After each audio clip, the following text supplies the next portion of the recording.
companies that are here today, all of you, your brand is your reputation. It's you every day living what you promise to do. A logo is a logo that can be designed overnight. A brand has to be built over time. So it's really important to look at your brands and build that reputation and what your values and everything are. So I suppose what we look at is we look at a brand and who you are and what you're about. We look at the design side of things.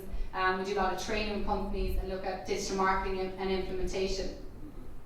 So I suppose for us, like I said, it kind of ranges in different services. It's definitely increased over the last couple of years, which is fantastic. So it's always changing, and I suppose I'm always challenged with those changes as well.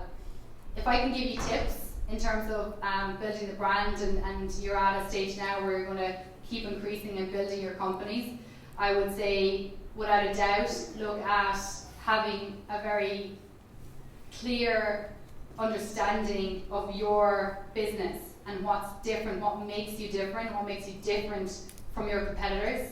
So that clarity is the biggest thing. Have a good name and a nice design. A really big thing is around the clarity of your business and understanding it. And definitely, instead of being bland and blending in, develop that brand. So make sure that you're standing out and you have that differentiation as well.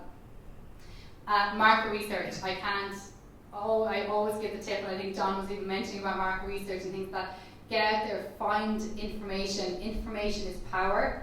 So make sure you constantly, it's not just at the start of your business, it's regularly that you have to look at finding out information so that you can make decisions about new products or new target audiences. Everything changes, and there's a lot of change in technology in the world and digital marketing and whatnot, so it's very, very important you constantly do market research. Talking about digital marketing, I would say it's very, very trendy, and it's really important you're online, but do not forget about offline. People like to speak to people. Humans like to interact with humans. So don't forget that. People pick up phones, they call to your premises, they meet you in person. A lot of people tweet and they're on Facebook, and I would tell you get online, absolutely. But just watch, because sometimes you can tweet and you can be online, but there's one personality on that, and then there's something else that people see in real life. So it's really important to have that consistent brand, but just don't forget about the human side.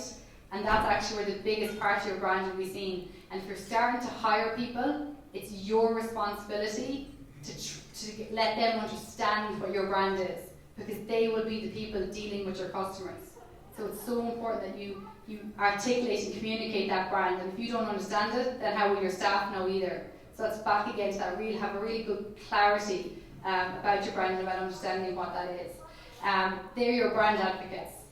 Those, your customers, your suppliers, your partners, the guy that delivers something to the office, they're all people that interact with your brand. Marketing and branding is no longer just about customers.